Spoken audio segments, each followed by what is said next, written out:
વડોદરા શહેરના અકોટા મજુ મોહાડા રોડ પર ફરી એકવાર મુખ્ય માર્ગ પર ભૂવો પડવાની ઘટના સામે આવી છે, જે વ્યસ્ત રોડ પર ભૂવો પડતા વાહન ચાલકોને મુશ્કેલીનો સામનો કરવો પડી રહ્યો છે અને પાલિકાની કામગીરી સામે નાગરિકોમાં ભારે રોષ જોવા મળી રહ્યો છે। દર વખતની જેમ પાલિકા દ્વારા તાત્કાલિક બેરિકેડ મૂકીને માર્ગ અવરોધિત કરવામાં આવે છે, પણ ભૂવા પડવાના કારણે અકોટાથી મુજ મહુડા તરફનો રોડ વન વે કરવામાં આવ્યો છે, જેથી ટ્રાફિક વ્યવસ્થામાં પણ ખલેલ પહોંચ્યું છે।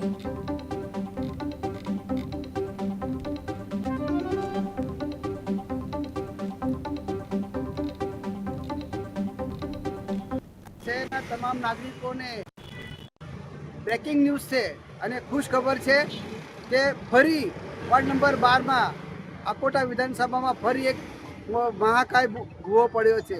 તાજ હોટલની સામે તમે જોઈ શકો છો કે આટલો મોટો ભૂવો છે, એટલા ફૂટપાથ સુધી ગયો છે